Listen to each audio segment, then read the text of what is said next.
Oh, hello. Good morning, everyone. Welcome in right here. Fantasy Life on Sirius XM Fantasy Sports Radio. Kendall, Valenzuela, Adam Ronis with you for the next couple hours, getting you ready and breaking down. Wow, Adam, it's already started. Already. It's gonna be a long one. How's it one. going? Let me just actually say that you're gonna talk most of the show.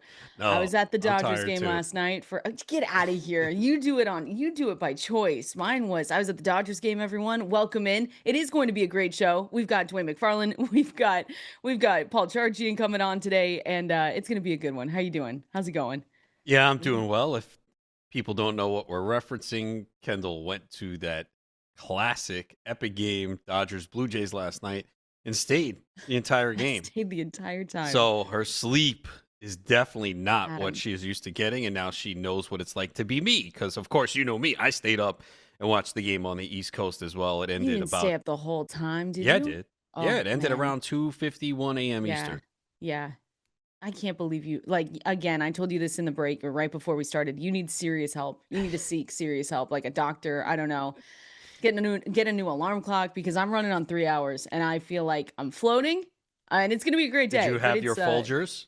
Oh, I got it right here. I got the whole cup of Folgers right here. Wait a second. Freshly brewed. How are you wearing a Dodgers hat? Why? Because You're a Mariners fan. I know, but they didn't face them. It's fine. If they were facing them, I would have done Really? differently. Yeah, look, and it's Oh, so cool boy. because I started the year in Tokyo for that series. So it was kind of cool to start in Tokyo and then go to that game last night, extra innings. And when I say extra innings, everyone, 18 of them. And Adam, you know what I need to do? I think I might just need to, and I will never do this, but retire from playoff baseball. This is my third playoff baseball game. My first time at a World Series game, which was absolutely amazing. Third time, though, attending a playoff game in October. And every single time I've gone, it's gone into extra innings. I did 18 with the Mariners going up against the Astros. I did 15 just a couple weeks ago in Seattle, and now I just did 18 for the Dodgers. So I might need to. I don't know what the odds. I don't know what the odds on that are, but I finally got my first win. All the two others I saw losses. This doesn't count as a win. It's not the Mariners. Like, stop. No, but I saw a win. Like, I saw the team that I was supposed to be there for, cheering them on. I wasn't cheering on the Blue Jays. I saw them actually get a win. That was nice. It would have been a tougher day to get up if the Blue Jays won last night. It's not that bad for you. Come on. 3 hours? Are you crazy? No, not that. I'm saying watching whether if the Blue Jays won or not. Oh, no, it wouldn't have mattered. It would have been pretty bad. I was booing every single one of them. Way up there. I said boo. It was so fun though. What a time. It was cool to go to my first, because you've been to a World Series game before. Yeah. That was awesome though. They did the World Series game I went to, they did lose though. Oh. That's okay. At least you were there, right? That's what we can say. No, so it's a nightmare for the rest of my life. So yikes. Well, I'll bring it up every single week. The extra innings games you have been to and classic. I mean, last night was a classic game. Last night was a classic. The 18 inning one, the one that happened. What was that now? 3 years ago against the Astros. That wasn't as fun because you kind of like the Mariners were good, but we, at least when I was sitting there, you kind of knew that they probably weren't going to make it through this team, and so you're just sitting there waiting for the Astros to get a hit, but. Yeah, every time Shohei came up the last night, I was like, just pitch to him, just throw to him, and they wouldn't. But you knew they were never pitching to him ever again, except towards the end. What inning was that? The 7th or 16th, maybe the 17th? Yeah, it was more an intentional walk. Like no they kidding. were just pitching around them. And then Freddie Freeman came through, guys. Walk-off home run in the bottom of the 18th inning. We're tired. We're ready to go. Thank goodness we're talking to two people today, or else, like I said, you're gonna take over the whole show. I texted you saying maybe I would show up during the water cooler, but we're here and everything's great. You'll be fine. You got to enjoy a classic game that everyone will remember for a long time. It was amazing. So, it was so fun. And if I say some weird sentences today, just go ahead and move along because I also don't know what I'm saying. But it was a great time. So fun. We've got football to talk about though, Adam. I will be totally honest. Had to go back and watch, and I only did highlights this time. I could not go back and watch everything from that game last night. But looks like the Kansas City Chiefs. To me, when I was looking at the at the box scores and everything else, it looks like it was the tail of the second half for the Kansas City Chiefs in this one.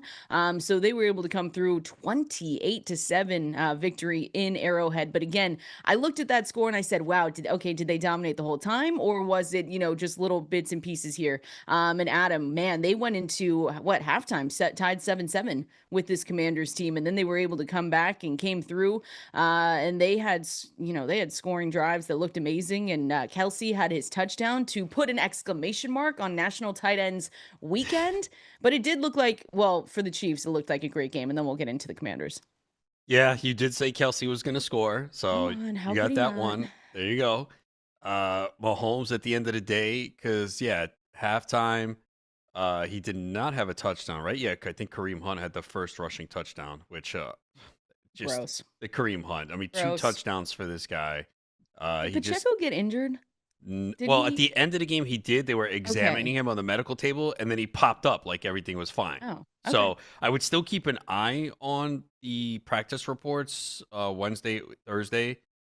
They play Sunday against the Bills, not Monday. So it seemed like he was fine. Again, he ran pretty well, averaged 4.8 yards per carry, but he is just getting crushed because the red zone. We started to see him get some more red zone looks over the last couple of weeks, but it's still a lot of Kareem Hunt near the goal line. So that's really what's hurting Pacheco now, who also did not have a target in this game. And then, Patrick Mahomes once again, because I didn't play it, but I was going to play his over 2.5 touchdown passes. It was plus money. And then after watching that first half, I'm like, oh, I guess it's a good thing I didn't play it. And then, of course, he gets three. It's the third straight game he has at least 3 passing touchdowns. And now he has done that in 4 of the last 5. The last one he didn't do it, though, was a Monday night against Jacksonville. So you always worry about these Monday night games. And then Mahomes continues to run, too. Only 4 times with 30 yards. Mahomes is, he's got to be the QB1 the rest of the way. He is in my rankings. Sure. Oh, yeah, he's going to be in mine as well. And you guys can find those at fantasylife.com. Shout out to Ian Hartitz. He's got his week 9. Is that what we're going into? 9 already? Oh my goodness. So he's got his week 9 rankings up already if you want to go check those out early. But yeah, this looked like a good one where, again, if you were just looking at the final score, you say, oh, the Chiefs were dominant the whole time. And that's not the case. But 28-7 was really good for them. And you said it. I mean, Patrick Mahomes is going to be my QB1 the rest of the way. With Mahomes on the field this season, I saw this stat earlier today. The Chiefs have converted on 14 of 16 attempts on 4th down. 87.5%, which again, that's just to layer on some of the stats for the Chiefs and how good they really look. That's the highest success rate of teams that have had 10 or more attempts going into this season. So it's just one of those things. Do you happen to have like a bunch of the teams up top? Like I'm curious where Philadelphia is. Okay. I'll take a look, think though. With the tush push, like they would be up there. Yeah, the tush push that's going to get banned over the off season. Yeah, they better enjoy that while they can. But it just goes to show, like, at the different levels how good the Chiefs have looked. And I remember texting you last night, Xavier Worthy. I mean, he came away with what 10 fantasy points. Like, obviously you're not getting the same 17 point production that you were getting before. And I texted you this last night during the 18 inning game, by the way. That Rashee Rice looks like he's just going to be one of those cheat codes the rest of the way. Like, there was a reason you hung on to him. There was a reason why you drafted him where you did. And it was the idea that he was going to be this piece, this perfect chemistry guy with Patrick Mahomes once he was able to return. So you had 23.2 last week against Las Vegas. You had 25.5 going up against Washington yesterday. So again, a big test on the horizon. It'll be such a fun game to watch with them against Buffalo. I'm really curious to see, because the Chiefs look really good. So I'm curious to see how that game ends. But with Rashee Rice especially, you are just so ecstatic for what he's given you for these first couple of games. And he almost scored 2 other times. He was just down at the 2-yard line. And then, of course, Kareem Hunt scored both plays. He came close to scoring 2 other touchdowns and then finally did get that touchdown late. But, this is why, as you mentioned, people were aggressive. I seen him go mostly in the 4th round. And even with 6 games suspension, I was like, it's tough. Because especially, look, at all the injuries this year, and hopefully you were fortunate enough to get by and hang in there with Rice. I did have him. I think I drafted him on one team before the 6-game suspension. And then I drafted him in my home league. And the home league team is fighting for a playoff spot right now. Mhm. It's other injuries though that have hurt that team. Like, Malik Neighbors was the first round pick. Basically, 6 of my 7 first picks have all missed significant time.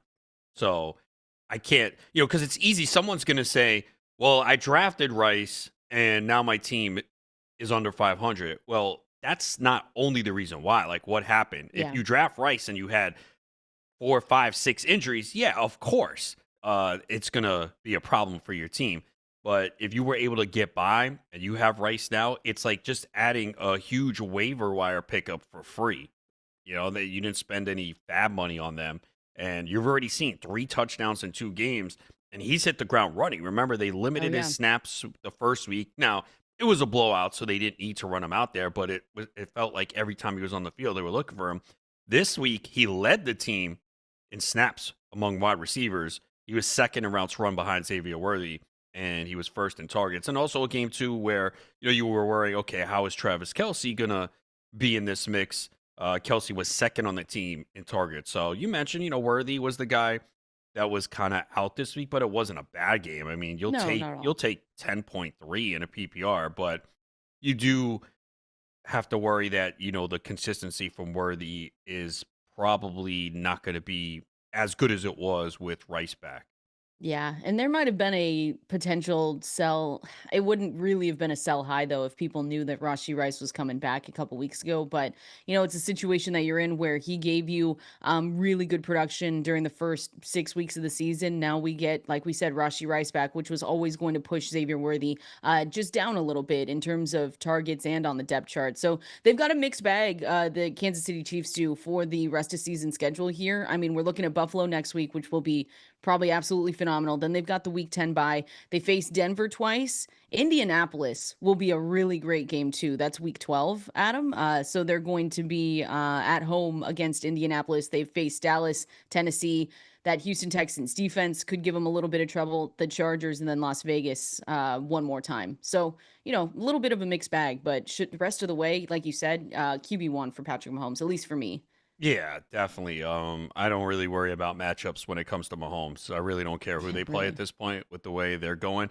You mentioned the Chiefs Denver. Is the first one week 11 after So the that bye? first one is week 11. They're Okay, in Denver. so Patrick Surtain might miss that game potentially. He's Yeah, out that with a peck, it's pectoral the injury. yeah, that could be huge. And Denver's defense is still going to be, great, but losing a key player like that, it's something we have to watch out for.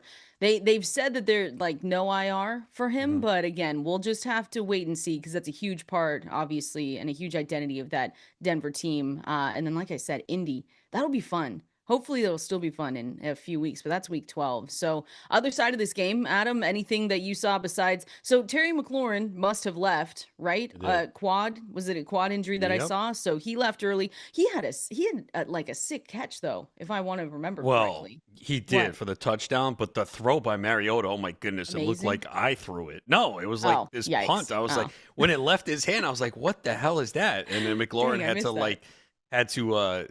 do some footwork among the sideline to catch it. They It was initially ruled amazing. it incomplete and then reviewed it, and it was a touchdown. So yeah, but that was it for them. Yeah, it's just Krosky Merritt again. The problem is if they fall behind, you see a lot of Jeremy McNichols, and that's what you had. He Mm, led them in receiving yards, 5 for 64 for McNichols. gross. And once again, Debo Samuel didn't do much, 3 catches, 11 yards. So I guess the hope is Jaden Daniels could play next week. But yeah, the Commanders are in rough shape here because they host Yeah. Seattle. That is that's a Sunday night game. Ooh, nice. Oh yeah, because the Cowboys are Monday. Cowboys play 2 of the next 3 Monday What do we do? nights. I'm starting to put them in the But same wait. category as the Hold up. Dolphins. No, no, no. I obviously I'm a fan, not being biased here.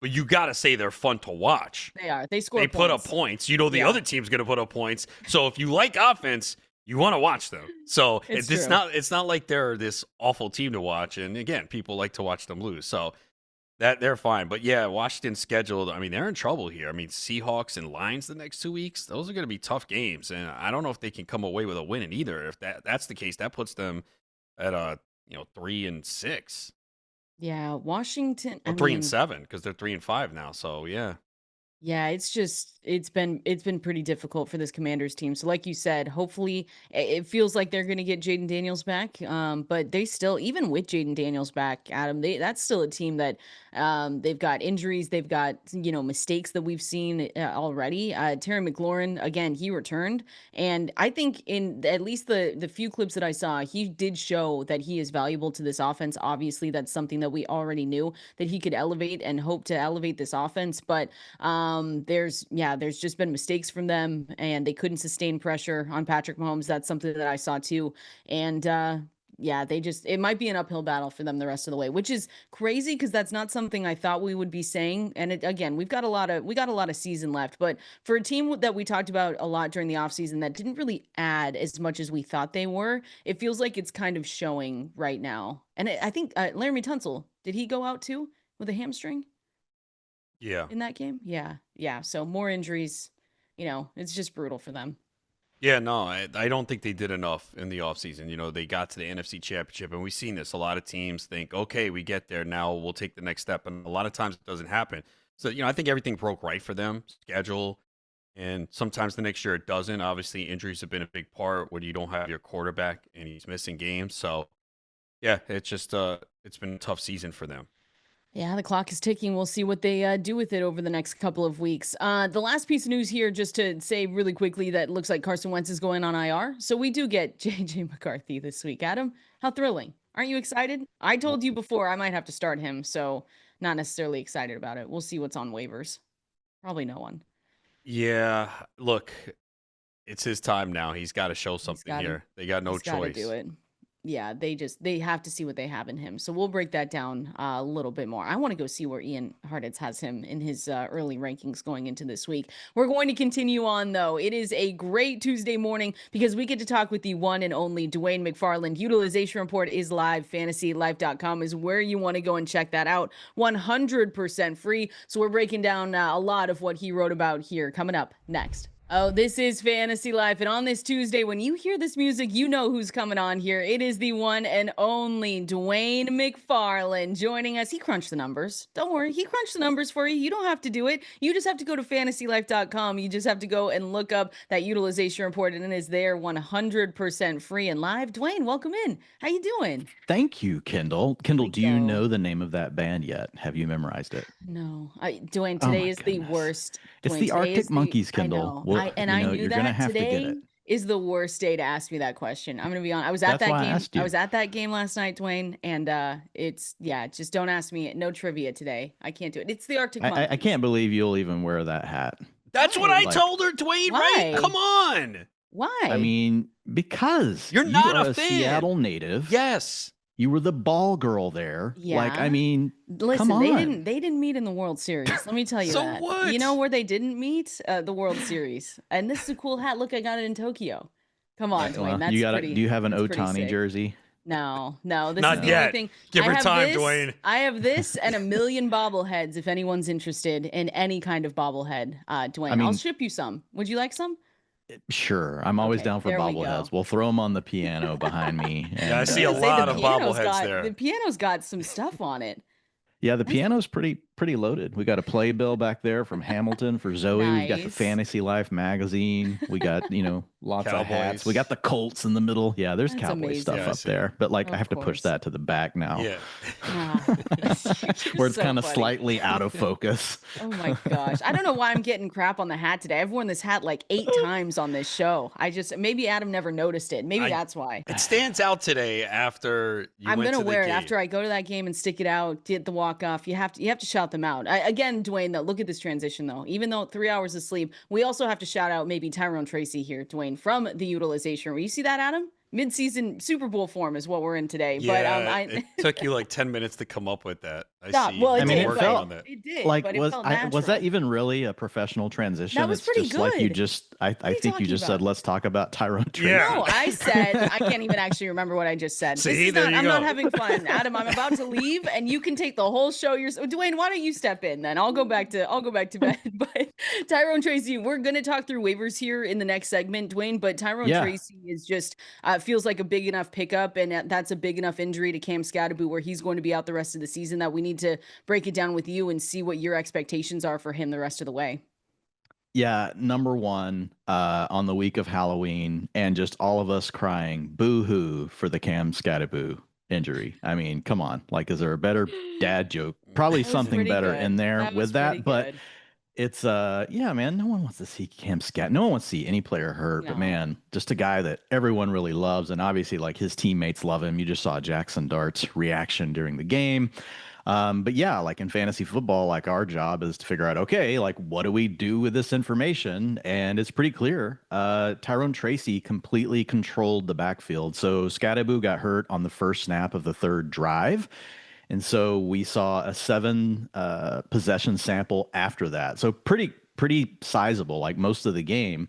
And 78% of the snaps went to Tyrone Tracy, 67% of the rushing attempts, Kendall. He had a 68% route participation. And a really key thing here for fantasy, especially you guys playing in PPR and half PPR leagues, a 16% target share.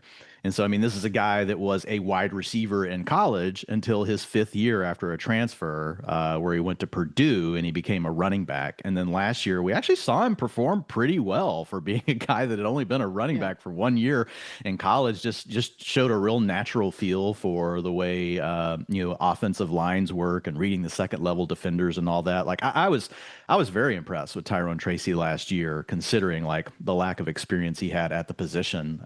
So I broke it down, Kendall, and I mean, looking at Tyrone Tracy last year, we ultimately ended up with a really large sample where he was the lead back for the Giants last year.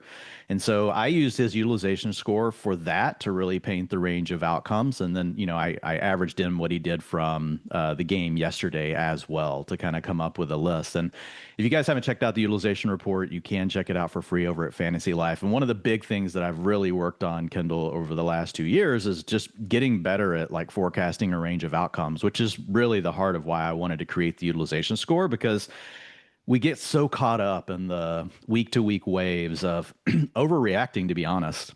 Yeah. Like so much of our space is just about we end up overreacting. And like, so we just need something like we can anchor to. And the idea is by using the utilization score, which is a score from 0 to 100 guys, is based on the key components that are the most tied to future fantasy performance. So meaning like, are they sticky to the player? And then historically, have they shown that they actually have a correlation to the next week or the next 4 weeks or the next season, depending on what we're looking at as far as fantasy performance goes. It's a score of 0 to 100, and Tyrone Tracy, over that period we talked about last year, Kendall, once he became the starter, he had a utilization score of 77. Again, so 0 to 100 of 77 is pretty good for a running back. And so 33% of his comparisons were running back 1s to running back 12. So, I mean, a 1 in 3 chance, like you could have a running back 1 on your hands. And I do think a lot of that will come down to how much he gets used in the passing game. But with Malik Neighbors out, like there's a chance, because like this passing offense right now is based around Wan'Dale Robinson and Theo Johnson, and then you have a deep threat, which is either Lil Jordan Humphrey or Darius Slayton, but they don't get a lot of targets, so there's room for a third option here, and like so that's where I think a lot of Tracy's value could come from. But 62% of the time you ended up with a running back 2, so that's running back 13 to running back 24, and then 5% of the time you had a running back 3. So what this data is telling us is most likely like you have a running back 2, and there's a chance you end up with a running back 1. Most likely you're going to have one of those 2 things. So yeah, I upgraded Tyrone Tracy to low end running back 2 territory, but he does offer a little bit of upside from there. And I do think, even though you don't have Malik Neighbors, just the gravitational pull of Jackson Dart and what he makes defenses have to think about with all the RPO stuff, his scrambling, his design rush attempt stuff, it really helps free up these other weapons, even though it's a situation where we don't have an elite target, earner like Malik Neighbors. So I really do like Tyrone Tracy. Chase Brown is so interesting right now because we drafted him based on massive volume, 18 to 20 touches a week. Yeah. And we have not seen that since week 3. But the last 2 weeks, 2 of his best games of the year, but only 13 and 15 touches. And he's played 54% of the snaps or less in 3 of the last 4 games. We've seen a lot more Samaje Perine. So what is the utilization report showing for him? Yeah, so Brown's a mixed bag, right? Like number one, we have Joe Flacco, which is the tide that lifts all ships here. So like that's a positive. We have the Bengals actually scoring points. That's giving Chase Brown better opportunities. The defense has to respect the passing game. Obviously, the two elite wide receivers with a quarterback that can get them the ball. So that's giving space to Chase Brown that we didn't have with Jake Browning. Now, on the other hand, we do have this deterioration in role. And you just talked about Samaje Perine and what he has done. So when you put it all together, to your point, over the last 3 games with Joe Flacco, he's still only averaging 10.7 rushing attempts, but he is getting 3 targets. And so historically, that's the kind of profile where really you're looking for big plays, and they honestly need opportunities inside the 5-yard line to really pay off, or they end up as running back threes. And that's what the utilization score says. I took it over the last 3 games, which includes Flacco, and essentially the role we've seen him in for the last 4 games, with Perine getting about 40 to 45% of the snaps. So he has a 68 utilization score over that period. He's averaging 15 and a half fantasy points over that stretch, but 13.1 is the average for his utilization score comps going back to 2020. We did see 16% of them finish as running back 1 to 12. So that's nice. You have a little bit of a chance for upside there, but the majority of them, to your point here, Ronis, like there's 2 buckets you could land in. 45% of them were running back 13 to 24. And 39% of them were running back 25 to 36. So we can't, I mean, the other thing that you have to be careful of with the utilization scores, like we can't fully predict, like, could the coaches change their mind and start giving him more volume? But based off of what we've seen over the last, several weeks, and with Flacco back, I think this is the best thing we have. And I do think that 16% is partially catching the chance, right, that he does get a larger role and he could be a running back 1. But most likely you've got a running back 2 or a running back 3 here. So it comes down to like how your fellow league managers feel about Chase Brown. If someone really thinks that he's a 15.5 fantasy points per game guy, which would make him a borderline running back 1 in most seasons, like the cutoff for a top 12 running back is typically around 16 fantasy points per game in a PPR league, I would deal him. But if someone still thinks of him as being less than that, and he's probably a hold for you, so it really does come down to how your league mates evaluate Chase Brown. But this is why I really like the range of outcome stuff, Ronis, is because you can look at this and say, okay, like if I can trade him as like more of a high end running back 2, I probably profit in most of those trades for the rest of the season. But once I start getting down to like low end running back 2 territory, I should probably just hold him, like, because there is a chance he still turns into a running back 1. Obviously, like if you need a receiver or something and you can make a deal work where he gets valued that way, that's still fine. But I have him as a borderline running back 2 the rest of the way. And I think that's what this data says. He's going to need more work to really unlock like consistent running back 2 performances. Talking with the one and only here, Dwain McFarland. Again, the utilization report is live at fantasylife.com. If you guys want to go and check that out, 100% free. And it should be something you're reading every single week. Dwain, since we're just talking about running backs here, you want to just keep going? RJ Harvey? We've gotten some messages about RJ Harvey. 24.1 fantasy points. He's finally arrived, but you're kind of telling us, hey, wait, let's pump the brakes on RJ Harvey because of what you saw in this game. Yeah, look, I don't want to be that guy, but I'm going to be that guy. And the only reason, Kendall, is like, I mean, I've just been studying this stuff now for so long with the utilization stuff. And the stone cold truth about it is most of the time when people think that there's a breakout, there really isn't. Like now, sometimes we get breakouts right, but a lot of times it's just a blip on the radar. Now, the problem is when it's a rookie, people super freak out, because they think, oh my God, he's arrived. Because the idea is that rookies get better as the season goes. And that really does depend. It's not so much true for like first round wide receivers. And actually they get worse as the season goes. And this is not a blanket statement, but just saying, looking across all the data over the last 10 years. But for running backs, especially these guys that go in round 2 and 3, we do historically see them start to take over a larger role as the season goes on. Kendall, their fantasy points per game go up as well. So those are all key factors you have to consider with Harvey. And like, it's in the range of outcomes that could happen. But I do really feel like we're losing the context of like what the entire Broncos offense looks like here. And the biggest thing is J.K. Dobbins. Like, this is a guy that played really well last year, and he's still playing really well this year. And as much as we like Harvey, and I love Harvey, Kendall, the rookie supermodel, really liked R.J. Harvey. We think that he has a very bright future. But right now, PFF rush grade for Dobbins is 79.7. For RJ Harvey, it's 67.6. Yards per carry, 5.3 for J.K. Dobbins, who has a much larger sample that he has to prove this over versus 4.5 for R.J. Harvey. Carries of 10 plus yards or more. Everyone, I guarantee you, everyone in their mind thinks, oh, that's Harvey. He is the guy breaking the long runs. He's electric. And he is. He is electric. I think this number I'm about to give you goes up, but 16% of J.K. Dobbins carries go for 10 plus yards. The league average is 9.5%. 5% of R.J. Harvey's carries are going for 10 plus yards.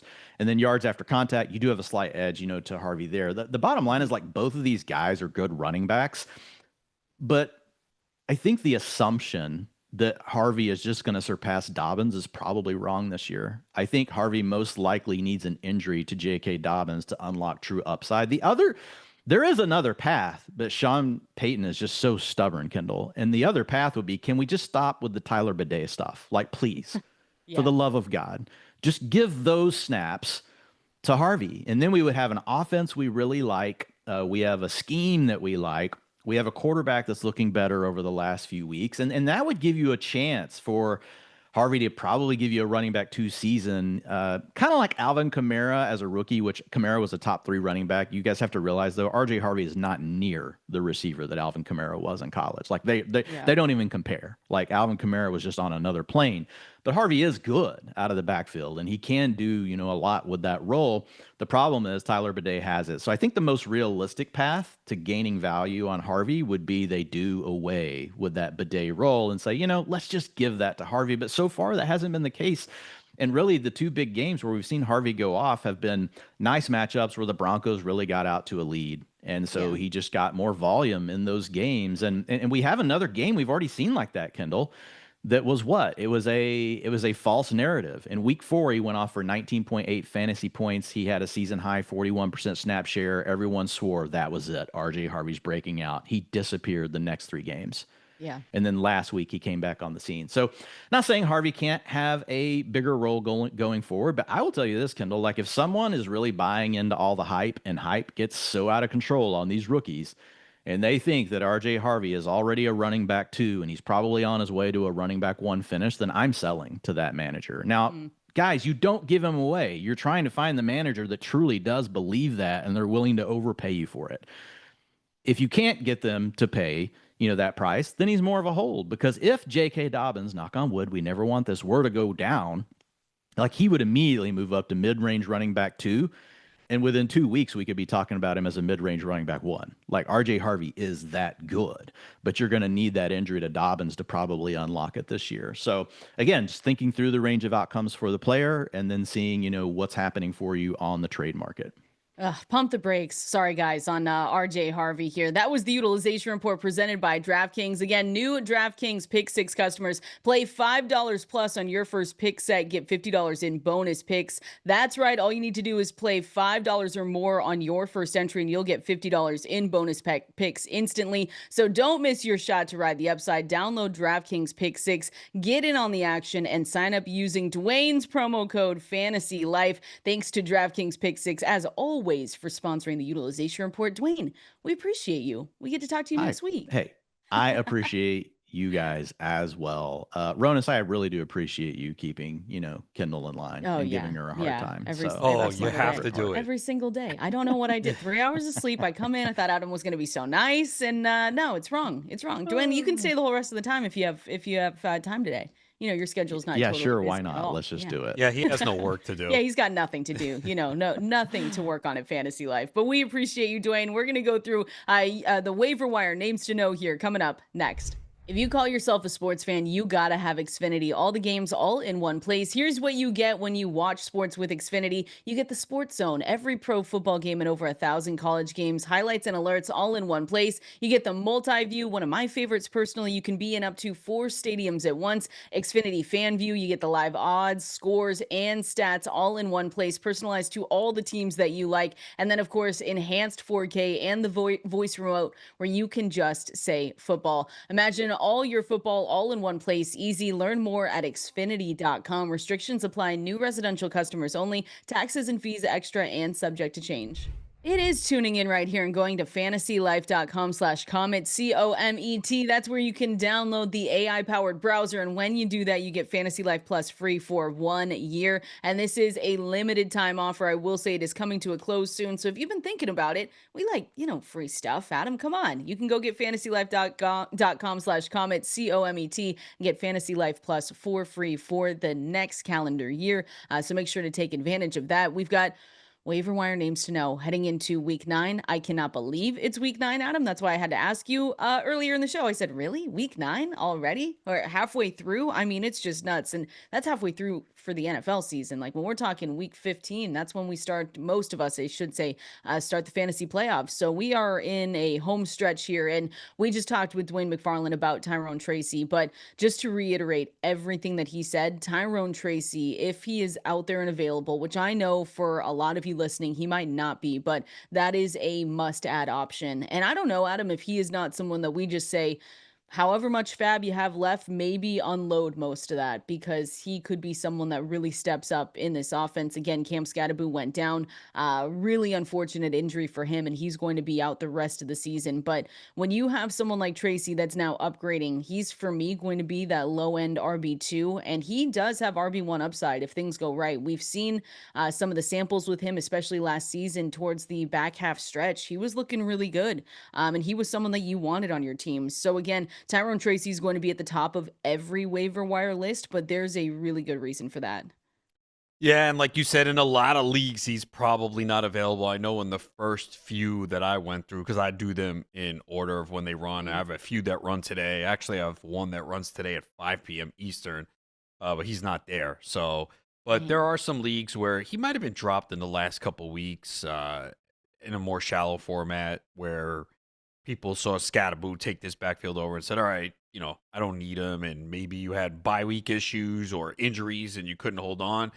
So, yeah, if he is out there, and especially now at this point, there are teams battling just to get in the playoffs. And I think sometimes there's always an inclination, I want to have fab money available in case something happens late year. You don't know. There could be nothing available. I think this year has actually been a really bad year for the waiver wire. Like, there's been no significant impact players for the most part, unless I'm missing someone, right? No, Like I in think the it's been pretty bad. I mean, look, we were spending 20-30% on Michael Carter, and he yeah, got cut. all the Cardinals running backs were like, just try and get one of them.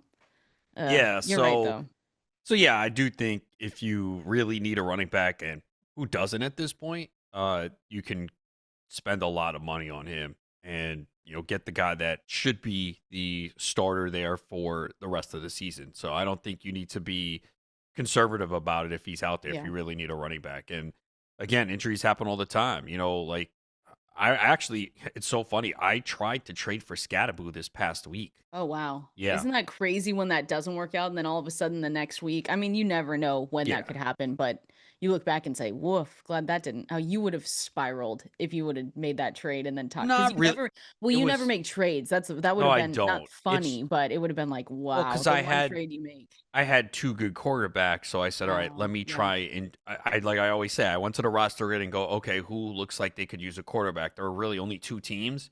So I sent the offers, and neither was accepted. So They said no. They said, hey, look at you now. they Look saved at- me on the Scatterbo one, at least. Well, yeah, at least that one. And so again, it's going to be Tyrone Tracy at the top of the list here, going into week 9. Some others though that I will say, again, not at the very top, not at the same level, but I think Dylan Sampson, Tank Bigsby are two guys that we saw that need to be rostered. And these could be guys that are a little bit more readily available across some of these leagues. Dylan Sampson, so let me say this with the Browns, they're going into their bye week. So if you pick any Browns players up, they are not going to help you this week. But if you have the opportunity and the ability to maybe stash someone like Dylan Sampson, again, for week 9, it's the Browns, Jets, Eagles, Tampa Bay Buccaneers on a bye this week. But if you have the room and the space, Quinshon Judkins did go down with a shoulder injury. They said he's more day-to-day, Adam, but it's a just-in-case situation. We've seen some of these guys be day-to-day, and then all of a sudden, they're not able to turn things around. So, again, they're going on their bye, but Dylan Sampson was the one that stepped in once we saw Quinshon Judkins go down. So, of course, it's going to be Quinshon Judkins' backfield, but if he misses time, Sampson is still this RB2 that you could be getting off waivers or, buying for a little bit less money than someone like Tyrone Tracy. And he's not a bad waiver wire target this week. Yeah, for sure. Again, like it's there. He's not going to help this week, but so he's not like that high priority ad. A little bit more if you have Judkins, just in case. Because again, these teams report things and they turn out to be false, and maybe Judkins isn't good to go. So just in case that is what comes to fruition, you want to be prepared. And I don't think you need to spend a lot either. No. This is not a good week for the waiver wire at all, especially in deeper leagues. I mean, isn't. yeah, and it hasn't been many weeks this year. No, it hasn't. It's been from the start of the season, but the worst part is that there's just been a ton of injuries again this year, and it's been one where you haven't really had that waiver wire hero necessarily. And there's still time, but it's really hard to be able to see light at the end of that tunnel when you're going into week 9. I guess the probably this is off the top of my head, is the biggest waiver wire pickup this year Oronde Gadsden? Gosh, so far, Right? probably, I mean, he's right? been great He's so been far. amazing. I think Harold Fannin, we talked him up a lot at the beginning of the year. Not necessarily a hero, but he's given some good days. Good. Yeah, it's been brutal out there. We've got more waiver wire names to know that I want to talk through here, Adam. So we're gonna go through that coming up next. There we go, Adam. Does this not make you want to run through a brick wall? Are you pumped? Are you ready to go? This is for you today. Hey, I'm ready. Come on, you got it like 3 hours. You got to give me a little credit here. No, I'll give you credit. I never thought you wouldn't show up. Oh no, we have to always show up. But listen. There was a little concern as the game started to go deeper. I'm like, this could be I'll always a problem tomorrow. I'll always show up. It might have just been how much am I talking? Might have just been you the whole time. There was, and I got to be totally transparent about it. There were conversations, because I was with my dad, and we said, okay, at some point we do have to like put a limit on this because of work and everything else. He came in for 24 hours, and I was like, he came in early yesterday. So I think we put it right at 19. So we could break our previous record, Adam, of 18 innings extra. It's just crazy. But we stuck it through. How many people left early? Did you see so I think a good amount of people left early, but there was still a lot of people in there. It took us an hour to get out of the parking lot, which was just a whole other mess. That's really, I think, the one thing that messed us up is trying to get out of there was absolutely crazy. But people had kids. A lot of people that were leaving were the ones that had kids. It was a school night, Adam. Come on. You don't need to go to school the next day. If I had a kid, he wouldn't go to school the next day. This is the World Series. I was going to tell people, like, just don't go to work today, but here I am at work, so I really can't say that. But just an overall fun night. Waivers. We do it again tonight, although you're not going tonight, right? No, You'll be in better. I don't think you're staying up for the whole game tonight. Just a hunch. Absolutely not. I will just wait it out. One of my friends said, she was like, I've got tickets to game 5. And I said, 4, excuse me. Wait, 1, 4's 2, tonight. 3. No, 5 then. Wow, I'm really messed up. I said, text me later. Text me tomorrow about it, because the Kendall today would say maybe not. But anyways, waivers. Article live at fantasylife.com. Same with the utilization report. 100% free. Mentioned Tank Bigsby in just the segment previously that we were talking about. This is another one, Adam, where I don't think he's going to help you right away. The Eagles are also on a bye this week, so that is going to drag you down a little bit. But we saw that if Saquon Barkley were to ever go down, and we hope that never happens, but he had a groin injury, told everyone that if he needed to, he was going to be able to go back in. But obviously they were running away with that game. But Tank Bigsby was the guy that stepped in, and he looked really good on the attempts that he had. 60% of his attempts going for 10 plus yards. So he's the guy that if you have Saquon Barkley and you're looking at a handcuff, he should already be on your roster. Yeah, if they are telling us the truth, then Barkley should be good to go in a couple weeks. Yeah, no one has lied. Look at the Baltimore Ravens. They told us the truth with Lamar Jackson. These teams never lie. That was a mess, by the way. Yes, it was. How they reported that. Because again, a lot of what I was writing on the injury report was, well, look at the Vegas line. 6.5 points, favorites are favored. Their team totals 28.5. That's the indication that he was going to play. And then, of course, once he's ruled out, that drops 4 to 5 points, and the total goes down 3. Insanity. Yeah, but with Barkley, it does look like he avoided serious injury. But just in case, it looks like Bigsby's next up. I mean, he's looked pretty good. They've gone away from AJ Dillon. You do have Shipley there. I wonder if they Yeah. would. I wonder if they would do a committee with Bigsby and Shipley, but probably Bigsby would be Bigsby looked good. the feature back. So yeah, Yeah. And Will Shipley, I think, it opened things up because he was injured for a little while, a couple yes, weeks there. yeah. But he's back to, I mean, they've said he's fully healthy. But yeah, I don't know if I think they'd use Tank Bigsby more in that situation. But hopefully we never have to figure that out, Adam. Hopefully it's just a good stash play. But if you do, make sure you pick him up. Not as many wide receivers, Adam. I mean, I'll mention Troy Franklin, but he's probably very rostered everywhere. Yeah. Chimere Dike for the Titans. He could You're still be out Christian there. Watson. Christian Watson, maybe? Yeah, again, they spread the ball I around know, it's so really much. tough. But he Even did with look pretty good Jaden his first game back, I'll say that. Yeah, he did. Even with Jaden Higgins, it's one where I just say, I don't know. But waiver wire article live at fantasylife.com. We'll continue breaking that down. Time for your phone calls, time for your questions. It is the water cooler coming up next. Oh, it is about that time. Time for the Fantasy Life Water Cooler, where we go through all the pieces of news that you might have missed and get you up to date on everything to know heading into week 9. Get your coffee out, get your Folgers out, Adam, because we've got a good list of pieces of news that we need to go through. Kendall Valenzuela, Adam Ronis with you right here, Fantasy Life on Sirius XM Fantasy Sports Radio. Before we go through all the news, want to remind you that we'll be taking your phone calls right here as well. So if you got questions, waiver wire, things that you need to know for week 9, phone number is 888-963-2682. Or I see some questions already coming in because you guys rock. We've got the best listeners, but at KValenzuela17, at Adam Ronis over there on X is another place you can find us. We'll try and get through as many questions as we can. And the last reminder here is to go to fantasylife.com/comet, COMET. It is an AI powered browser that when you download it, it takes about 2 minutes. There's a step-by-step guide. When you go to fantasylife.com/comet, you get Fantasy Life Plus for free for 1 year. So if you've been thinking about it, there's nothing better than this deal right now, and it'll be the best one for the remainder of the season. So fantasylife.com/comet, COMET. Write it down in the car right now. Put it somewhere so that you can remember it. But it is a really, really good deal. Get all of our projections, rankings, everything 100% free. So let's get into it, Adam. And again, I see questions coming in on X. There's one player that I've seen 3 questions on that we're going to talk about here in a second. But the first one that we have to get to, just with a piece of news, Carson Wentz, dislocated left shoulder, tore his labrum in week 5, and he is going to have season-ending surgery on that left shoulder. And so he was, I mean, it's been tough for him, and he's shown his toughness going out there for that team. But now they're obviously turning back to JJ McCarthy. They need to see what they have in him, and he's going to be one where all eyes.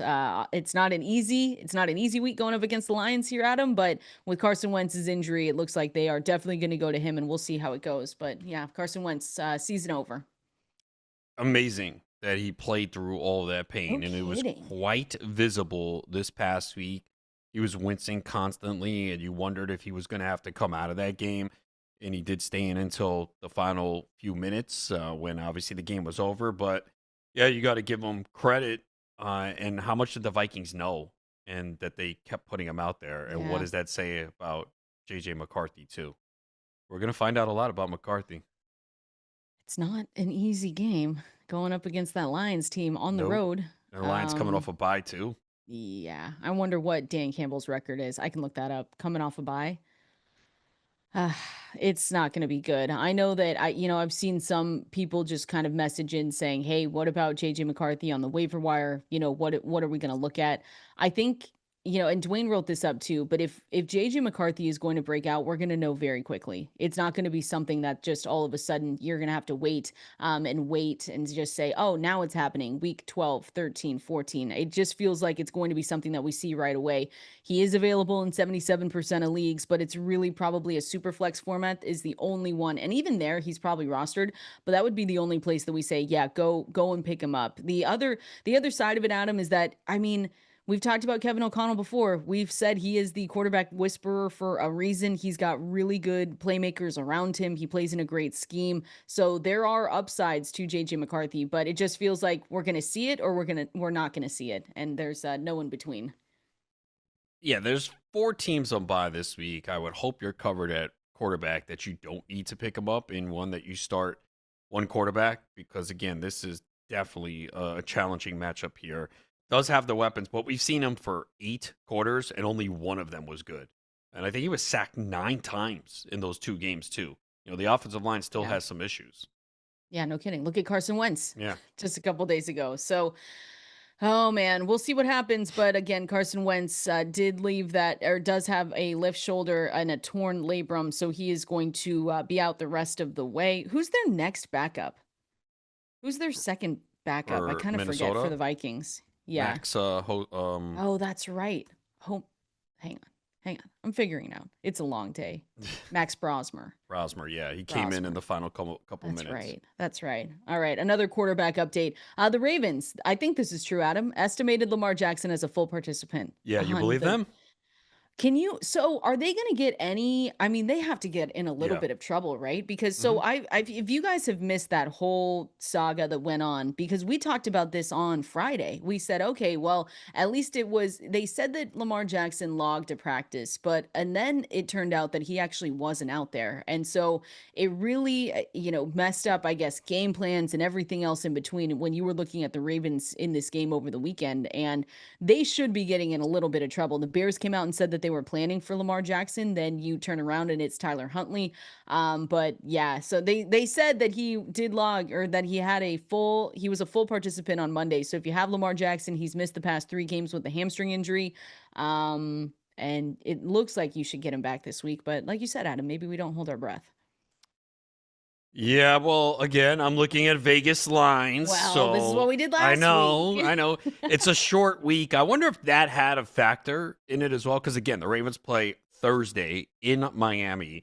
Baltimore is favored by 7.5. The game total is 50.5. Miami obviously is coming off one of their best games of the season with that win over Atlanta. And Baltimore clearly in need of wins every single week to stay alive. But as bad as things have been, they are right there in the division with the Steelers at 4-3, and Ravens actually favored now to win the division at 2-5.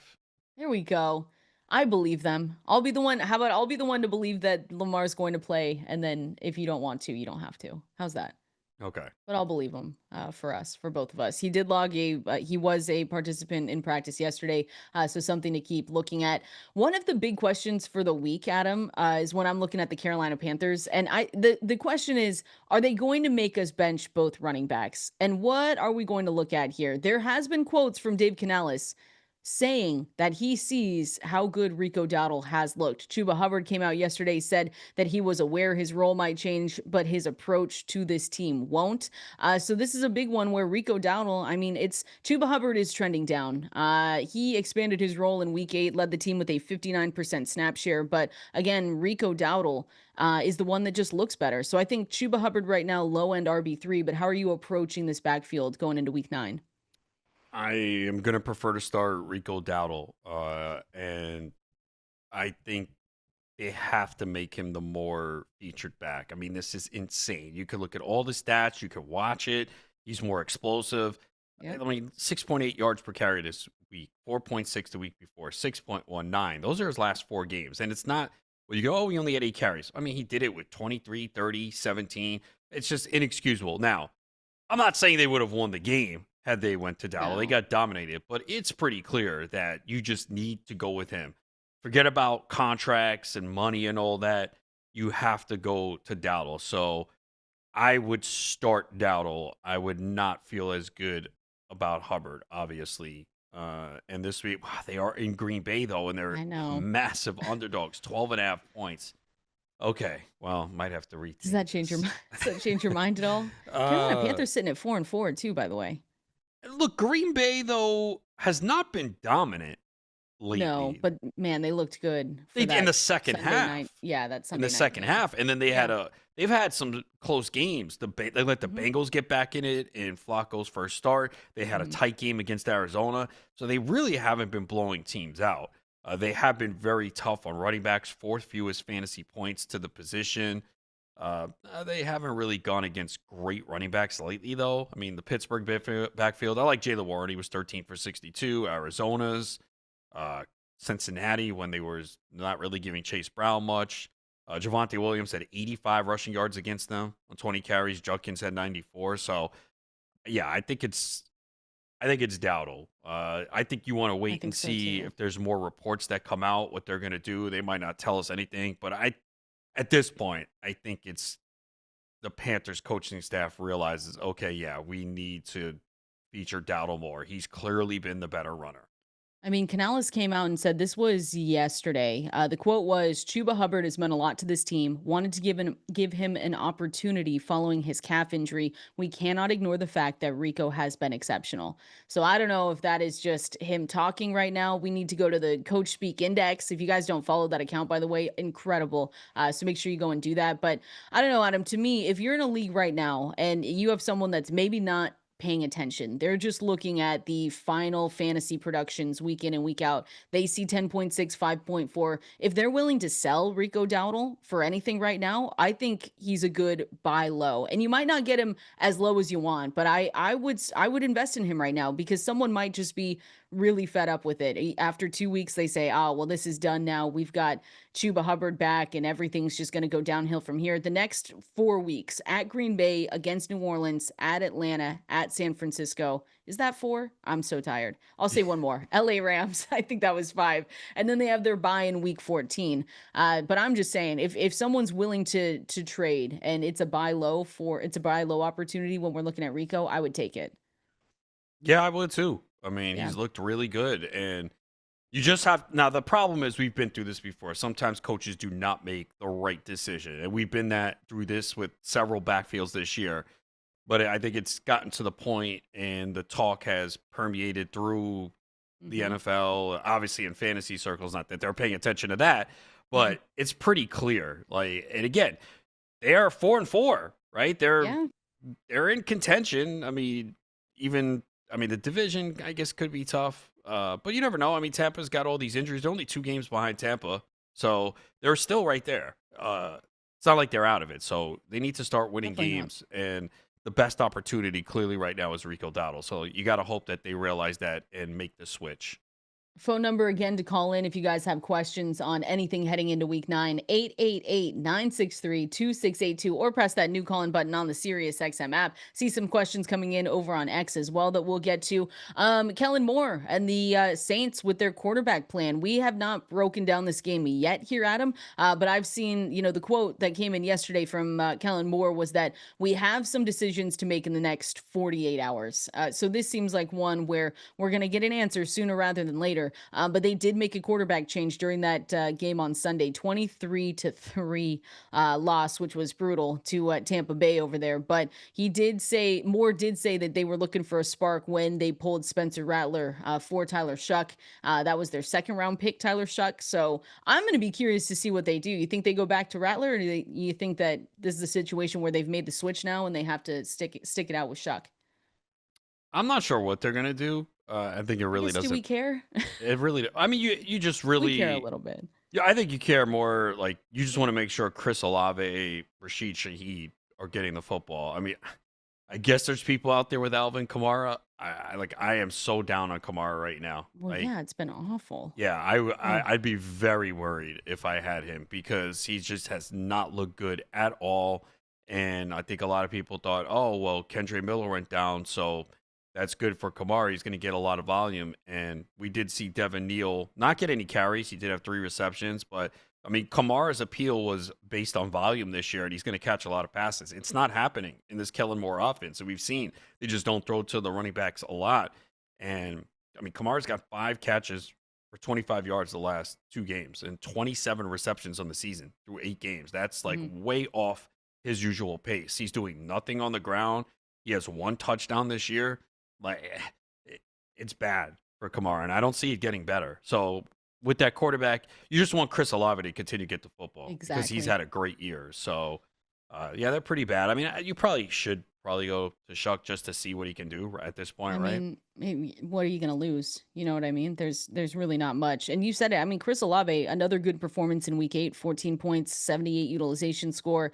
I think if we do see a quarterback switch though, because again, they bench Spencer Rattler for Tyler Shuck. Rattler has obviously shown us that it might not be pretty in real life, but he can support Olave's fantasy value. And sometimes you do get some booms from Rashid Shaheed as well. So until we see a change, and if we see a positive change with Shuck, right now, I think if he was to go in there, we'd have to downgrade the offense entirely until he proves that he can at least, put up some good fantasy value for the wide receivers. But again, we'll see what they say. We should get that answer today, don't you think? 48 Hopefully. hours from Sunday? Yeah, hopefully he's not going to be like Aaron Glenn and not say anything. Jeez. Well, they're on a bye this week, so they can't hurt us, and I think that's really important to look at. All right, I've got some questions over here. Well, maybe not surprisingly. I shouldn't say that. A lot of them though center around Jordan Mason here, Adam, and what we need to be doing with Jordan Mason. And it's a really solid question because if you have Jordan Mason with the return of Aaron Jones now, he got you what 1.8, 1.6 fantasy yes, points. But I don't think you could take much away from that game. They were down big early, and they had to abandon the run. And in that type of situation, you're going to see Aaron Jones more as the pass catching back. Should we be concerned? Absolutely, right? Because there could be scripts like this maybe more often if McCarthy can't turn it around. So, but I think both backs are going to cut into each other. Mason is dependent on scoring a touchdown. He's not going to catch a lot of passes. And if Jones gets healthier, maybe they use him a little bit more. But I think the game script was awful for Minnesota and awful for Jordan Mason. So it's really difficult to look at that game specifically and say, oh, yeah, Mason is done. Mm-hmm. But this week is another game script like that could be that way against Detroit. I haven't even seen what the line is in that game. It must just be disappointing. 8.5. Detroit's favorite. I think it's for me because, I drafted, and I know you did too, Jordan Mason. Yeah. You drafted, I have him in a couple with leagues, the idea that if Aaron Jones were to go down, because again, 31 in December, an older running back, there was all these things where we said, okay, Jordan Mason is a really good handcuff to have. Not even a handcuff though; he was going to be a 1A 1B situation. So you have Aaron Jones go down week 2, and so we start to see Jordan Mason come up in week 3. But for the most part, a pretty disappointing stretch where he was the lead back in this backfield. Listen, you'll take 10 fantasy points, 12, 11.7 every day of the week. You had a high against Cincinnati, 23.6. And then again, like we just said, a low at 1.6 against the Chargers. I just expected a little bit more. And I know that offense was going through a lot. You don't have J.J. McCarthy out there. The quarterback situation is rough. The offensive line, all this stuff. So it's understandable why people have these questions. So Adam, let me throw one to you here from Ron. Vidal or Tracy, so he has the opportunity to get Vidal or Tracy, would need to drop Jordan Mason. Will be tough to get either, says thanks for that one. But if Tyrone Tracy is out there, are you dropping Jordan Mason? We've got 3 questions specifically with Tyrone Tracy and Jordan Mason on this one. I think I would lean to yes. Yeah. Which is scary, but I know. But Tracy should be the lead back. And we've seen Dart play well. And with Mason, the Vikings offense is the biggest disappointment. That's the problem because we expected better with all these weapons, and we've seen quarterbacks come in there in this offense, and no matter who the quarterback has been, excel. And that has not been the case this year. No, it definitely hasn't. So it's a yes on dropping Jordan Mason for Tracy. Drop Jordan Mason for Tyrone Tracy. That's another yes. Drop Tony Pollard for Tyrone Tracy before we get out of here. Yep. Yeah. Spears and Pollard is a split in a bad offense, which is understandable. All right, we're going to continue going through some of these questions, but it is one of our favorite times of the week. We're talking with Paul Charchian. Adam, it's Adam's turn. Well, I hope so because I did not prepare anything. So if I'm going to steal today, Adam, it will be a miracle. We're going through the most chopped guillotine league players with Paul Charchian here coming up next. Oh, you hear the music. You know it's a Tuesday mid-morning. getting close to the afternoon, and you know that we're talking with Paul Charchian right here, going through Guillotine League most chopped players from week 8. So we're welcoming in Paul. Of course, it's Adam's turn, because when is it not Adam's turn to go first? Paul, last week and blew it. Don't blame me. I didn't blow it. It was Yeah, you rigged. did. You got a list or something, and you had one chance to get the most chopped player, and it was Saquon Barkley. And yeah, I think about it every day, just like the Mariners lost. Church, how you doing? Paul, you see how agitated she is when she doesn't get enough sleep? 3 hours. I love that. 3 hours. That's it's crazy. Yeah, that's well, it. baseball's ruining you right now. I know. Yeah, listen. Pacific, and Pacific imagine time baseball. Adam does this on his own, 3 hours of sleep. Like, that's by choice. Well, not really. Not by choice. I can't sleep. I need help. I know. Charge, how you doing? How's it going? That's why they made whiskey. To go to sleep? Yeah, I mean that's among other reasons. Among other, and making unattractive people like me look better. Oh, geez. Those I think are the two primary attributes You're for whiskey. So funny. Oh my gosh. So this game, you know how it works. This week, Adam is going to have 3 cracks at identifying players from the top 10 most chopped list in guillotine leagues. If he does not hit on any of the 3, then, Kendall, you get a one-time chance to steal the game. This is every week is difficult. It's not so much about finding players with bad games, but were they bad enough to get inside the top 10? Adam, you are up first. Ooh, don't mess it up. Don't mess it up. I mean, no pressure, but don't mess it up. I think everyone would have this guy on the list this week. So I will go with Bijan Robinson. Nice. Number 5, most chopped player, Bijan Robinson. I had assumed he would be number 1. I was a little surprised that he was as low as he was. And we'll break down Bijan Robinson in a few minutes and get some bidding advice for people, listeners who have Bijan Robinson available in their league. Something I wasn't sure would happen all year, but we got an epic dud last week from Bijan. Yeah. All right, Adam, your number 2 selection. Let's go with Christian McCaffrey. Ooh. Dang it. The number 10 most chopped player. You got close there. On that one. Again, I thought he would be a little higher as well, but you just managed to get him in. I think you've now taken the 2 most obvious players off the board, Adam. Yeah. Can you go 3 for 3 with the 10 most chopped players? Go out there, Adam. Come on. Don't get chalky. All right. I think this guy's got to be on the list. Jake Ferguson. Oh, yeah. Oh. You did it. The number 2 most chopped player, Jake Ferguson. No catches. That is a tip-off. That's for crazy. Somebody that's going to appear. Well done, Adam. You hit number 2, number 5, and number 10. How about let me ask? Yes. Dak Prescott had to have been on the list, for right? Sure. He was 3rd. Yeah. Dak Prescott was 3rd. So when Ferguson 2, Prescott 3, the most chopped player, and I'm gonna tell you this now because normally we highlight the 5 most chopped players, and we talk through our bidding advice on those 5. I'm gonna shake it up a little bit this time because there are so many big names outside of the top 5. I want to hit you with some of these other names. Okay. But Baker Mayfield was the most chopped player. Back-to-back horrible games for Mayfield, which you can excuse given all the injuries to his wide receivers. But still, this is a surprising outcome for Mayfield, who's usually been able to work around those injuries with guys like Cade Otton and Tez Johnson, but not last week with a epic dud game from Mayfield. No touchdowns, like 160 passing yards. Yeah, it was bad. Yeah, the defense won the game for them. They averaged 3.8 yards per play. Oh, jeez. Yeah. They need to get Bucky Irving back too, by the way. Yeah, that's a hit to this offense that we haven't talked about enough. They tried running Sean Tucker a bunch. He didn't look good. Didn't work. They need Bucky back. All right, so here's what I'd like to do. Instead of just hitting our normal top 5 players, most chopped players, and talking through our bidding advice for those, I want to hit you with the 5 most important players, including somebody like Christian McCaffrey, who finished number 10. So let's start there. Christian McCaffrey, a 13% chop rate. Utilization score is the highest of any player, 98 out of 100. But these guys have all got something thorny with them, including this week's bye for Christian McCaffrey.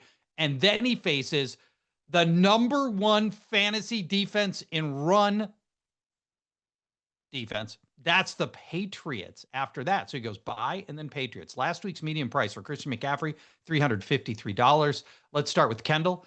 What would you bid on Christian McCaffrey? I still think I'd big bid. Whoa, what is happening? Big bid? Yeah, sure. Whatever I'm trying to say. I would still, I mean, because I know, but this just feels like an end game player, at least to me, Charge. So I'm still going to put up, and I don't think I would get him with 195, but I would still put up 195. All right, Adam, Christian McCaffrey, how much are you bidding? Yeah, I would go definitely higher because I think this past week was just an outlier. They didn't have the ball at all in the first half. So I would go 300. Ooh, nice. I am going under your bids, 175, and here's why. Somebody else has already gotten Christian McCaffrey's healthiest 8 games. Not me. I'm getting an overworked, high mileage, soft tissue injury prone 29-year-old runner with 2,200 total career touches. And add in those schedule problems with the bye week and then New England. And I think I'm going to put more of my fab on other players that we're going to talk about in just a minute. Paul, they play the Giants in week 9 after the bye. Do I have the wrong? Maybe they play the Giants, Rams, Cardinals, Panthers after the bye. All right, I've got the totally wrong team schedule, and thank you. Before I publish that in my article, which you'll want to read, if that might even have the right schedule in. Okay, then maybe I'll go 205. Okay, all right, there we go. Still not going to get. There we go. All right, thank you. You're right. I'm still not going to get him, but you know where I'm going to put some additional funds. On the 9th most chopped player, Chimere Gibbs. Utilization score. Bye weeks, man. I always look at that for the chop list, and I just don't know like which names to put on the list. Yes, the bye weeks are brutal. 84 out of 100 utilization score. Upcoming schedule, and this is correct, Minnesota, at Washington, and at Philadelphia. Last week's median price, $253. Ooh. That was heading into his bye. Now he's coming out of the bye. Chimere Gibbs. Let's go to Adam this time. How much you putting on Chimere Gibbs? I'll go 250. Yeah, I'm going 275. Yep, I got 250. And nice. I think Chimere Gibbs, with all due respect to Jonathan Taylor, who's having an amazing season, Bijan Robinson, who's been great. I think Gibbs is the most talented runner at the moment. When I look at the ball in his hands, I think he's doing things nobody else can do. And even with David Montgomery siphoning off some usage, Gibbs remains running back 4 in guillotine scoring. He's coming off his bye. He's healthy. $250 for Chimere Gibbs feels great. That's a good one. All right, let's talk through another running back, high usage running back, averaging 20 carries per game over the last 5 weeks. And that's Quinshon Judkins. Utilization score is 68 out of 100. They're on bye this week, then the Jets, and then Baltimore. Last week's median price on Judkins, $165. Kendall, how much you putting up on Quinshon Judkins? I'm going to go a little lower than 165 from last week, just because week 9 bye, they told us, Charge, that he was going to be day-to-day with the shoulder injury. In case that's wrong, I don't want to be the one that spends the money and then you also don't get him for another week. So I'm going to do 125 with the idea that I'm not getting him. Yeah, I think Kendall hit on some good points with the injury. That concerns me. The other thing, too, yes, he gets the volume, but his floor is lower than other running backs due to this offense and his lack of involvement in the passing game. And we saw the game against Pittsburgh, 12 carries, 36 yards. That's going to get you eliminated. He got you eliminated this week. So that's 2 of the last 3 weeks he got you eliminated. So I'm going to go 85. That is exactly to the dollar what I've got on Quinshon Judkins, $85. And you hit all the key talking points. He doesn't catch. Man, running backs who don't catch have such a dangerously low floor. That's and I'll mention this as well. Over his last 5 games, he's 3.4 yards per carry and dead last in yards before contact among starting running backs at just 0.4 yards before contact. So he's barely getting a line of scrimmage before Judkins is getting hit. So Judkins, $85 for me as well. Nice. Another running back for you. It's a running back heavy top 10 list. Coming in at number 5, the aforementioned Bijan Robinson. Utilization score way up at 94 out of 100. The schedule's at New England, at Indy, then Carolina. Last week's median price, $402. He had the highest median price last week of any player. Bijan Robinson. Back to, I think we're on Adam to start this one. What would you put up for Spend it all, Bijan? Adam. Yeah, I do have to spend here, and most of that money was spent by our producer Ani Sridhar, who I think spent like his entire budget last week. So, but he's still alive. Yeah, somehow, definitely got lucky there. I would have to spend a lot. I'm gonna go 350. He had his buy already. He already had his buy, and I can't explain what happened in Miami because everyone probably played him in DFS, looked at his props. We know how bad the Dolphins defense has been against the run. It's one of those games that you just can't explain. You kind of throw it out the window and you expect him to bounce back. He's good for 20-plus touches every week. He's involved heavily in the passing game. So I'll go 350. I might even go higher, too, if I had more money. I was going to go 315 there, Charge, for one Bijan Robinson, who's, like you guys said, he's had his bye already, so you don't have to worry about it too much. Yeah, the only hesitation on Bijan, and it's slight, is at New England this week, and that is a great run defense. Yeah. Great run defense, and they've stymied everybody they've faced. But other than that, it's Bijan Robinson, and I'd love to have a part of that endgame player. Still, philosophically, I will not go into the territory that you guys are in the 300s. 275 is as much as I ever pay.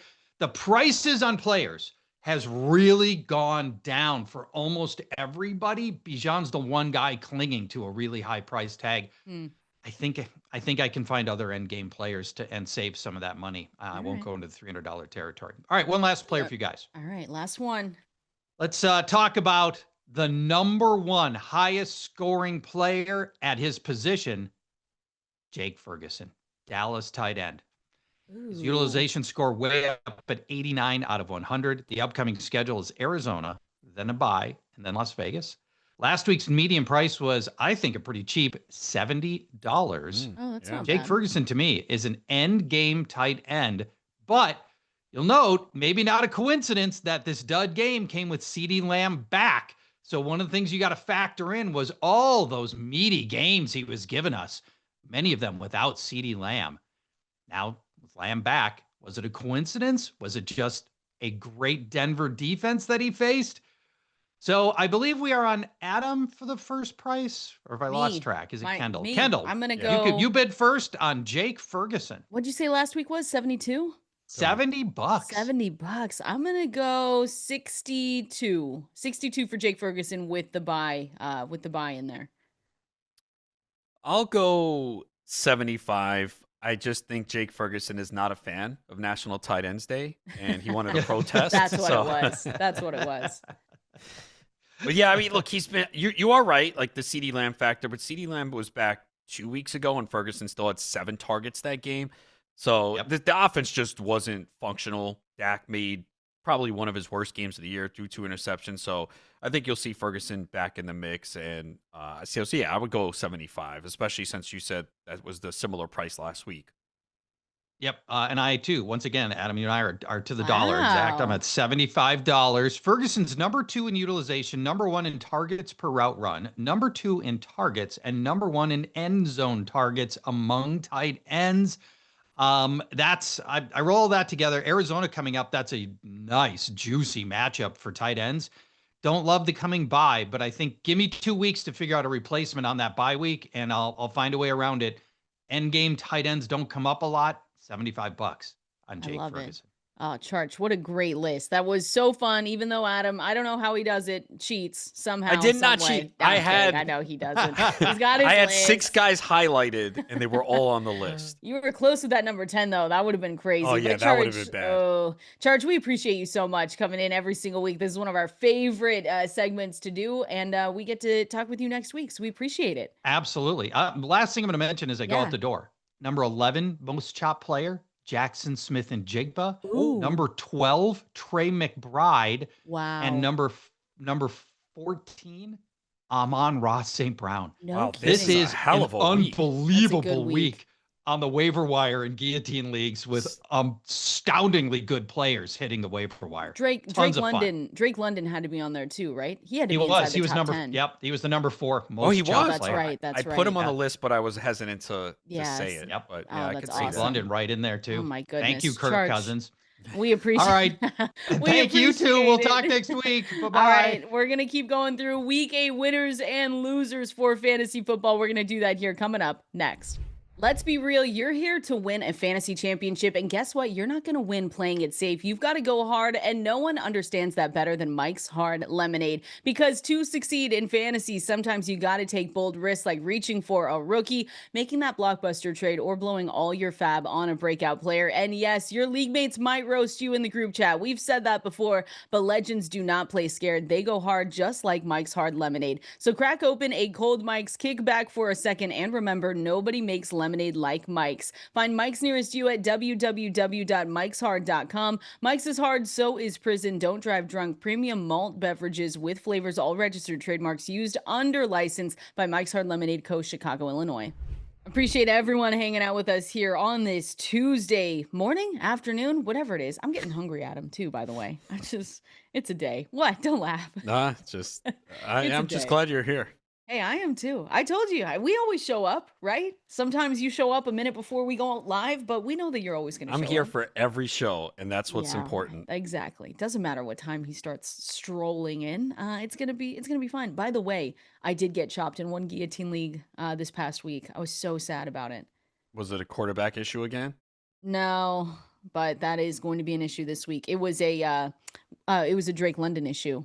I forgot to I thought I checked everything, forgot to swap him out. You know who was on my bench? Troy Franklin. Oh, no. Yeah. You need, I get it. Sunday mornings are busy for all of us, but you need to figure out a system that the thing is that they told us that he was going to be off, and there's no excuses. I should have they told us he was going to be off when we were, we do LGTV and I do 2 of those shows. So I go all the way up till 10, and it was too late for me to swap him in once I was done and off my phone, or able to get my phone. It was brutal. Yeah, so when I saw that news on Saturday, I have him in 2 leagues. One's my home league, so with the home league, you can put him, once he's officially ruled out, you could put him on IR and pick someone else up. Not that whoever I picked up was not in the starting lineup. And then the other league, the waivers run Sunday morning. So I made sure to put in bid Saturday to get someone, because that league, I had no other option. I had receivers on buy or hurt. So I had to pick up, I think it was Higgins or Noel. That's not a bad pickup. Well, I played both of them. Oh, That's how bad. I had one already. And I was like, damn, now I have to get the other one in case London's out. So, yeah, it can be tricky when you have a lot to do Sunday morning. But yeah, no excuses. Come on. No, it's none. You got to figure out a way to get it. I had to put, especially with one. Funny enough, I've never put Franklin on. I've never started him. He was just someone that I drafted. But yeah, it was absolutely brutal. So we're still alive in the 8 others. So we're just gonna, we got to watch the film and get better here, Adam. Same with some of these week 8 winners and losers. More specifically, the losers that did not help us in our fantasy matchups. I think, we were just talking with Paul about Baker Mayfield and Christian McCaffrey, but just to say Baker Mayfield and Emeka Egbuka, obviously this was a down game for them. They saw, they still won that game 23-3 over the Saints. But again, you see, Sean Tucker getting 10.2 fantasy points, and you just were a little bit more disappointed with what you saw from Egbuka and Baker Mayfield. But I just think, going forward, this isn't the team that we're going to see, or do you think that they are going to come back down to earth a little bit? Well, I think the injuries have caught up to them a little bit, and I think that's why you've seen the struggles. Now, is Bucky Irving going to return after the bye? Probably not. No, what? I'm just kidding. I'm kidding. I just know you have him, so I'm just trying to freak you out. I only have him in one league, but he is instrumental on that team. So I think even Paul mentioned it, the offense kind of needs him back. We know Rachaad White's a solid running back, but he's not great between the tackles. They had a stretch on Sunday, 5 straight plays from the 1-yard line, and they ran it every time, some with White, some with Tucker, and they couldn't score. So I do think they need Bucky Irving back to help this offense. Sure. I think Egbuka obviously has played through the hamstring injury. I don't think he's 100%, so getting this bye will help. I'm not counting on Chris Godwin coming back. So, yeah, I think they'll be a little bit better. But yeah, the last 2 weeks have been Yeah, it's been the offense bad. has been bad. Yeah, it's been unfortunate too because Emeka Egbuka is one where obviously I guess I shouldn't say obviously, but the hamstring injury is something that looks bothersome a little bit for one Emeka Egbuka. Again, they're on their bye this week, but the last 3 weeks, 4.4, 9.8, 6.5 fantasy points after the start of the year that he gave us. That's obviously a disappointment, and I do think that they can turn things around. But those were two disappointing performances after this last week, and same with. Again, we think he's going to bounce back. We just talked about it with Paul and Charge talking about guillotine leagues, but Christian McCaffrey. I mean, if you were facing Christian McCaffrey this week, you were happy about it because you don't usually get the 9.8 season low. So you just have to thank the fantasy gods for that one because it was weird seeing Christian McCaffrey without, those double-digit big fantasy points. Yeah, and I don't think this was a case of, I actually am a little worried about the massive workloads that he's had. This is probably a blessing, not for your fantasy team if you lost, but for McCaffrey that he had a light workload. Remember, the 49ers only ran 44 plays in this game. So that's why he only had 11 touches, but by far his worst game of the year. But he should be fine going forward. The workload's going to be there for him. For sure. 8 carries, 25 yards there, and then 3 receptions for 43 for CMC going up against Houston. They get the Giants in week 9. We're going to continue on giving you the final waiver wire names to know. We know a lot of those waivers run tonight. Article is free at fantasylife.com, so make sure you go and check that out. But waiver wire names to know here coming up next. This is Fantasy Life right here. Appreciate everyone hanging out with us. We made it, Adam, to the end of the show. Well, we still got, a couple minutes here, but it's a great day. It really is. Everyone go enjoy your day. I was about to say go leave work. No, it isn't Tuesday. We're not there yet. We have to wait a couple more days to leave work at noon. Are you going to be taking a nap after the show? No, I've got, you got work to do. You know what's funny is that, and of course this happens today, but this is the day that I have the most meetings I've ever seen on my calendar. I don't know how that works in the world because I don't usually have meetings throughout the day before, we do LGTV and all these great other shows, but got LGTV and a couple of meetings on my calendar, which it's going to be brutal. Well, you'll be going to bed early tonight and we'll not be watching baseball. It'll be insane. I'm thinking 6 p.m. sounds nice. 6:30. Damn. Okay. I don't think I've done that since I was like 2. I was gonna say a child. Yeah. Good luck with that. Thank you. I'll let you know. I'll keep you guys updated. But before I do that, you have to set waivers. That's gonna be the toughest thing today, Adam. That waiver run and me trying to pay attention to that is just going to be brutal, but we have to do it. Tyrone Tracy is going to be at the top of every single list, and he is a guy that you're going to spend up for, but there's a good reason. He has really good upside now that Cam Scatterbu is out of the picture with that unfortunate injury. Low-end RB1 with RB1 upside for me, Adam. So he's going to be at the very top. I think other names that are going to be at the top of lists and should be if they are available, and again, sometimes I understand it. Sometimes they're just not going to be, and that's okay. But I think Troy Franklin is another one that we've talked about here. He's probably rostered in a lot of places. I would also say Dylan Sampson's a good guy to know. Tank Bigsby. And you know what? I want to say Jaden Higgins, even though it might have just been a flash. You didn't have Nico Collins out there. You didn't have Christian Kirk. But I do think Jaden Higgins, if he jumps the depth chart over Xavier Hutchinson, this isn't an offense where we're necessarily excited about the Houston Texans, and they haven't looked good all season, all this stuff. But I am just keeping an eye on that rookie to see if he does have a good rest of season, end of season there. Yeah, he played the most snaps among the receivers this week, 83%. Hutchinson with 71%. Noel was only 39%. I mean, he was productive, and he makes plays when he's on the field. So you hope that he gets involved more, but the snaps are not ideally what you want to see. Yeah. Of course, I'm expecting Nico Collins back this week. Usually see players miss 1 week with a concussion, so we'll have to see about that. Christian Kirk, I just can't count on it at this point. I mean, he had the hamstring to start the year, comes back for 3 games, hurt again. I'm sure he'll be back, but he'll probably get hurt again. What do you think about Chimere Dike? I think it's Chimere, actually. I've been saying it wrong, so I want to make sure I correct that. Chimere Dike for the Tennessee Titans. They did release Tyler Lockett, and so he is now going to be with the Raiders. Calvin Ridley has basically missed the whole season because he hasn't shown up for us. And then Alec Eilmanor is a rookie that I still, have on some of my rosters. But, I feel like Dike is one that we have to start paying attention to a little bit. Definitely, I would add him for sure. He was added in some leagues last week. He could still be out there. We see sometimes these rookie wide receivers it takes some time, and they usually have a good second half. You have to think that the Titans are going to be passing quite a bit. So Yeah. absolutely, I think he's a good pickup. Yeah, it's a good name. There's not that many wide receivers here. I mean, No. Christian Watson, I guess, but I even think he is more than 40% rostered in leagues that I've looked at. Yeah. And he's still boom or bust. We don't like this offense with the Packers. I still think he's a wide receiver 5, but I've seen some people ask about him, but there's just really not a lot. Troy Franklin's at the top of the list, then Chimere Dike for the Titans. Then I'd say Jaden Higgins, then Christian Watson. Yeah, and keep an eye on the Raiders in case they trade Jacoby Myers. Maybe a guy Yeah. like Jack Besh sees an increased role in the second half of the season. Yeah, I think I wrote him up. He is way more widely available than anyone Yes. else on that team. And that- obviously not really a help this week. That's No, more no. long term. Yeah, we always want to try and be a week ahead if we can. I think, what about Colston Loveland for one tight end? Don't usually mention tight ends here, except, when it's Aronde Gadsden and Harold Fannin Jr. But Colston Loveland, 78% route participation rate, 15% target share. If Cole Kmet's out again, he could be one where if you need a streamer, he could be good to turn Yeah, to. you know why?